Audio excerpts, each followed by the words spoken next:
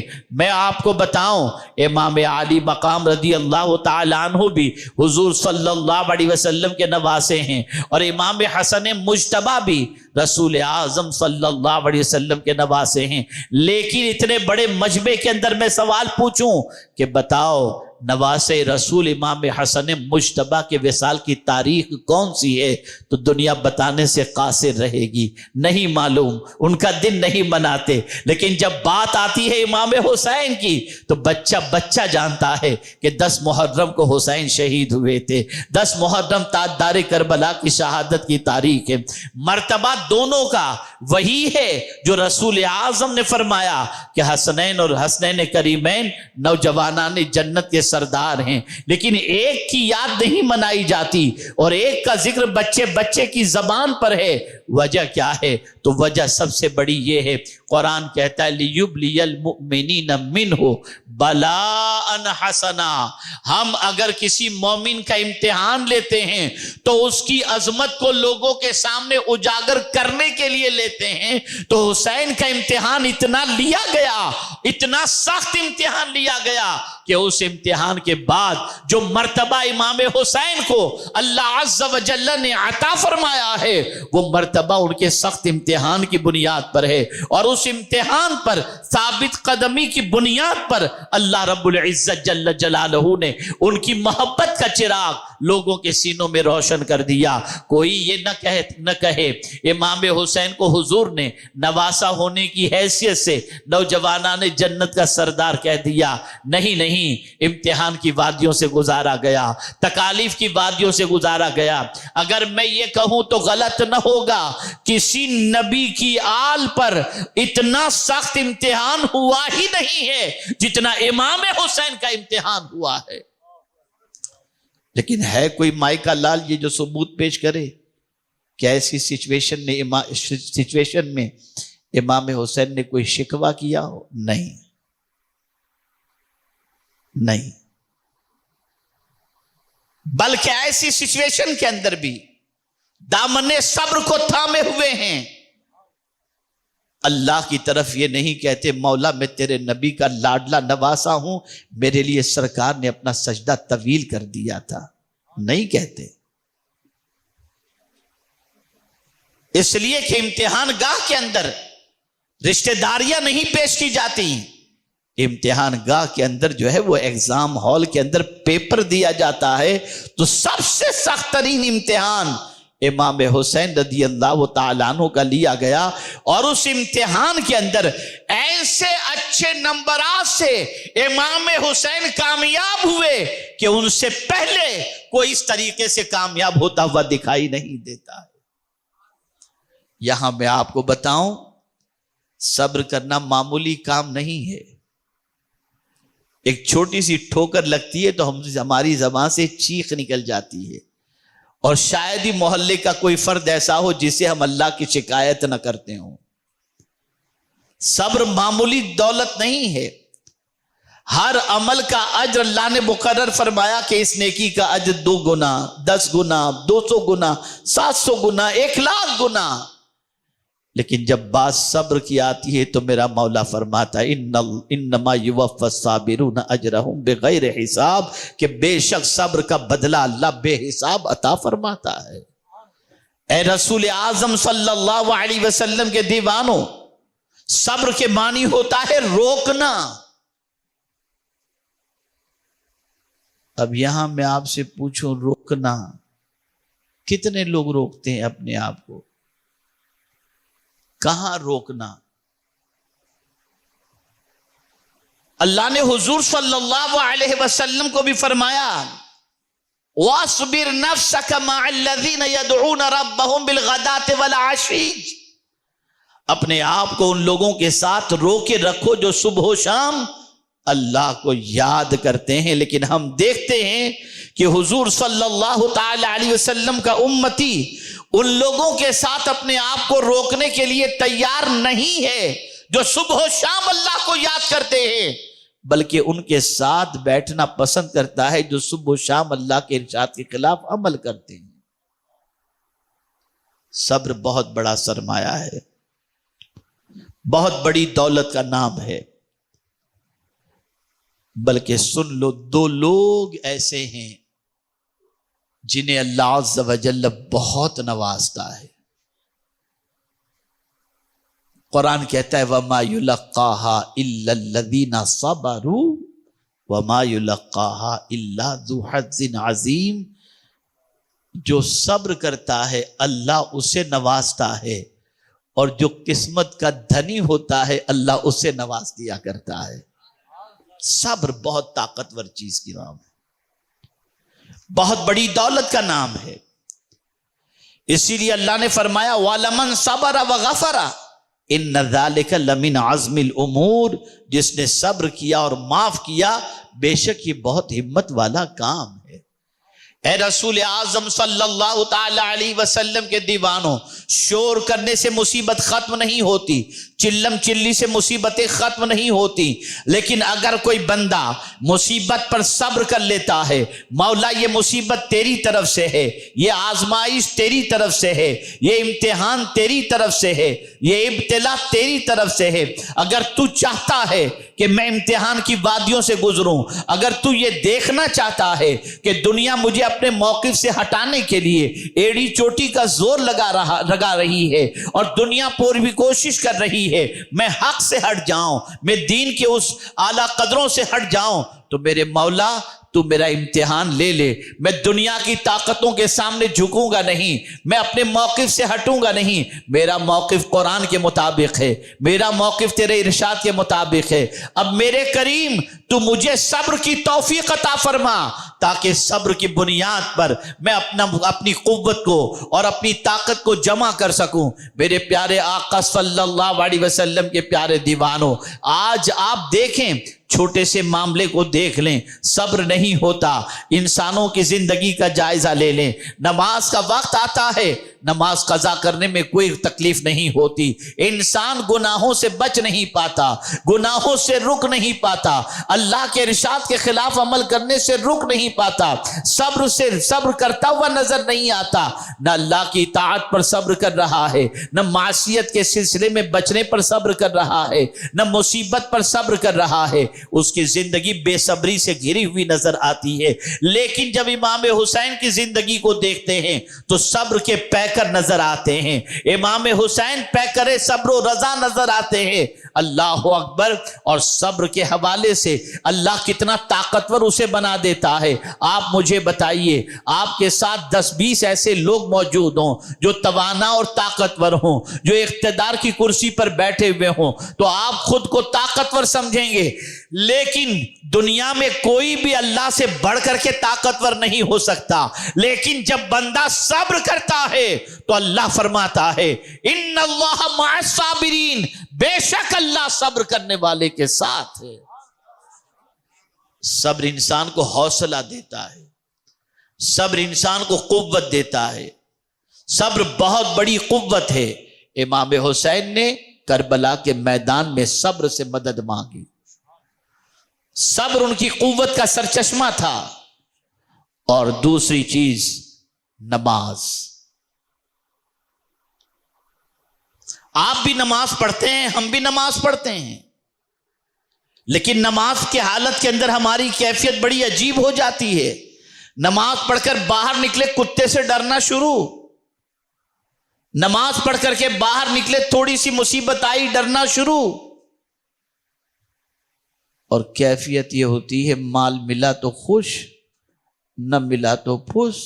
عجیب سچویشن ہے، منہ لٹک جاتا ہے، عجیب کیفیت ہو جاتی ہے۔ جب کوئی تکلیف پہنچتی ہے تو ہم شور مچاتے ہیں، لیکن کوئی بتا دے کہ کربلا میں امام حسین نے شور مچایا ہو، میں حیران ہوں یا اللہ، کیا وجہ ہے کہ کربلا میں امام علی مقام رضی اللہ تعالیٰ عنہ نے اتنی مصیبت میں نہ انہوں نے شور مچایا، نہ ان کے اہل بیت نے، ان کے گھر والوں نے شور مچایا؟ نہیں، میں نے تلاش کیا قرآن کے اندر، یا اللہ یہ طاقت کہاں سے آتی ہے؟ اتنے امتحان کے اندر کوئی شور نہیں، پانی بند ہے کوئی شور نہیں، چاروں طرف سے گھیر لیا گیا کوئی شور نہیں، مصیبت اتنی پہنچ رہی ہے کوئی شور نہیں، 6 مہینے کے بچے کو شہید کیا جا رہا ہے کوئی شور نہیں۔ کیا وجہ ہے؟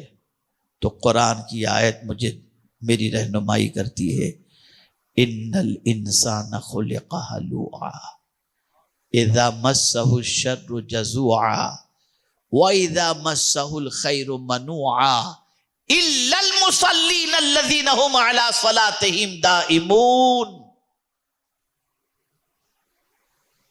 قرآن کہتا ہے انسان کمزور پیدا کیا گیا، جب اسے تکلیف پہنچتی ہے تو شور مچاتا ہے، اور جب اسے بھلائی پہنچتی ہے تو ہاتھ روک لیتا ہے۔ 2 کیفیتوں کا ذکر، تکلیف پہنچتی ہے تو شور مچاتا ہے، راحت آ گئی اس کے پاس تو ہاتھ روک لیتا ہے۔ لیکن یہ سب کی کیفیت نہیں ہوتی۔ اللہ نے فرمایا الا المصلین الذین هم علی صلاتهم دائمون، لیکن جو ہمیشہ اللہ کی بندگی کرنے والے ہیں، جو ہمیشہ نماز پڑھنے والے ہیں، اگر ان کو مصیبت پہنچے نہ تب شور کرتے ہیں اور نہ راحت پہنچتے تو ہاتھ روکتے ہیں، اس لیے کہ ہمیشہ نماز پڑھنے والا بندہ، پابندی سے نماز پڑھنے والا، دائم الصلاۃ کی پوزیشن یہ ہوتی ہے کہ مصیبتوں کے اندر بھی وہ یہی سوچتا ہے جس میں تو خوش میرے مولا اس میں میں خوش ہوں، اور جس میں تو راضی ہے اس میں میں راضی ہوں۔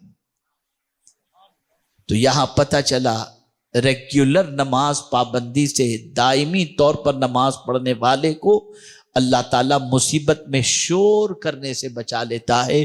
کربلا میں امام حسین رضی اللہ المولا تبارک و تعالی عنہ اس لیے نہ گھبرائے، نہ مصیبت میں شور کیا، نہ تکلیف کے اندر واویلا کیا، بلکہ امام حسین رضی اللہ تعالیٰ عنہ جبل استقامت کی طرح نظر آتے ہیں، اور کیفیت یہ ہے مصیبت تو ہوگی مصیبت، راحت تو ہوگی راحت، مجھے اس سے کیا لینا دینا، میں ہوں اور میرا مولا ہے، مجھے تو میرے رب سے سروکار، میں اپنے رب کی بندگی میں زندگی گزار رہا ہوں۔ تو امام حسین رضی اللہ المولا تبارک و تعالی عنہ کی قوت کا سرچشمہ صبر اور صلاۃ ہے۔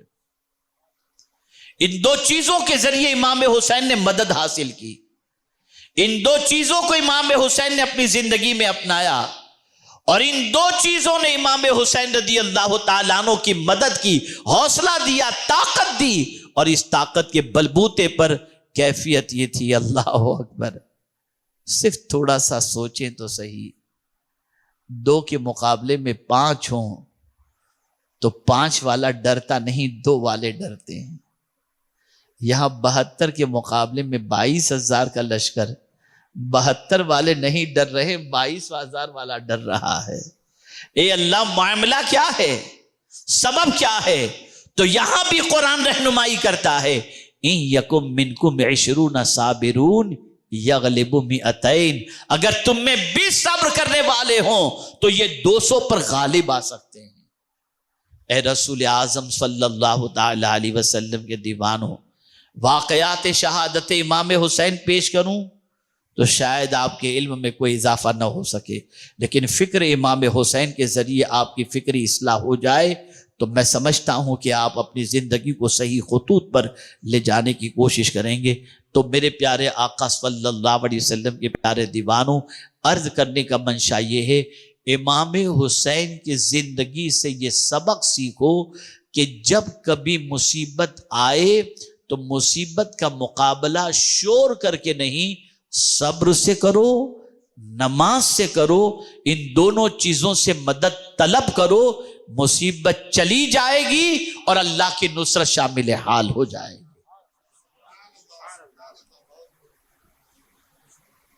آپ زندگی میں کبھی دیکھیے گا، کبھی بھی دیکھیے گا، کبھی آپ کی زندگی میں آپ اپنے آپ کو کمزور محسوس کرتے ہوں، وضو کیجیے اور نماز کے لیے کھڑے ہو جائیے.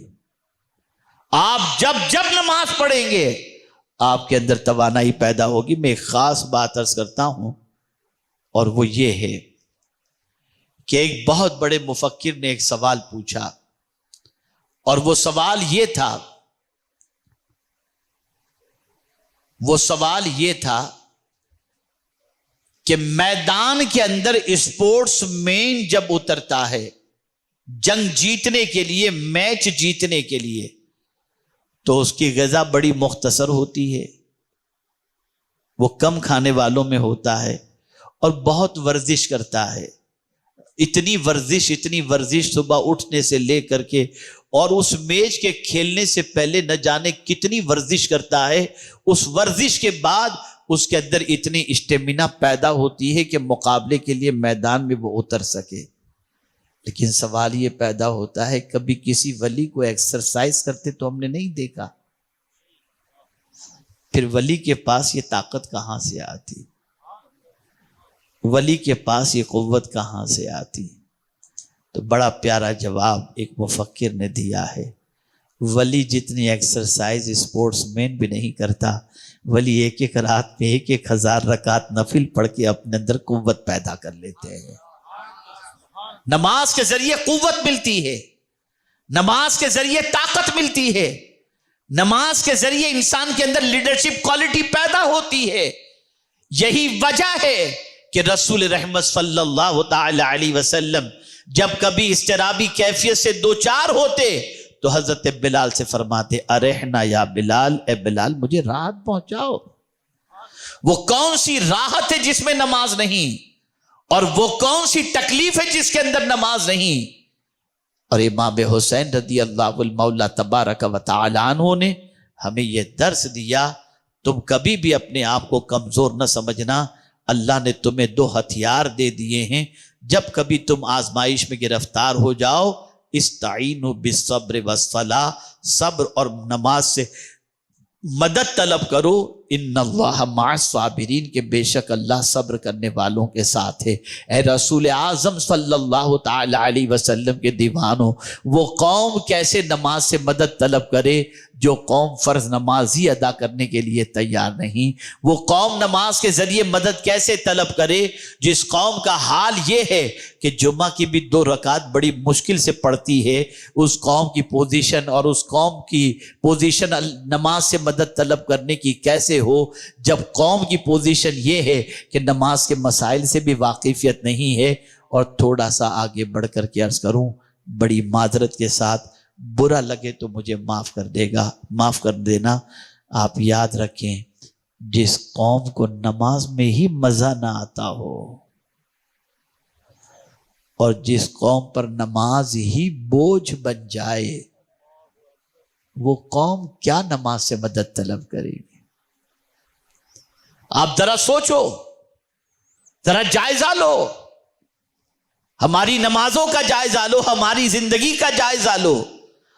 اب تو حال اتنا برا ہو چکا ہے کہ نیکی کرنے میں شرمندگی محسوس ہوتی ہے اور گناہ کرنے میں خوشی محسوس ہوتی ہے. کتنا برا حال ہے ہمارا. تو پھر کیا سیکھا ہم نے امام حسین کی زندگی سے؟ کیا صرف واقعات شہادت سن کر چند اشکوں کے قطرے گرا دینا، اسی کو حسین کی محبت کا ہم نے حسین ابن علی کی محبت کی دلیل ہم نے سمجھی ہے؟ تاجدار کربلا نے اس لیے جان نہیں دی تھی کہ آپ ان کی محبت کے ذکر کو کرتے رہیں اور ان کی بارگاہ میں ذکر حسین کر کے خراج عقیدت پیش کرتے رہیں. نہیں، امام حسین کا ذکر تو فرشتوں میں ہو رہا ہے. امام حسین کا ذکر تو رسول اعظم خود فرما رہے ہیں. وہ ہمارے ذکر کے محتاج نہیں ہیں، بلکہ انہوں نے اپنی جان اللہ کی بارگاہ میں اس لیے پیش کی تھی تاکہ جب جب امت کو مصیبت آئے انہیں پتہ چلے میری مصیبت ان کی مصیبت سے بڑھ کر کے ہے، کم نہیں ہے. میں نے مصیبت میں کون سی راہ اختیار کی تھی، اسی راہ کو رسول اعظم کی امت اختیار کرے تاکہ اس امت کو اللہ کامیابی سے ہمکنار فرما دے.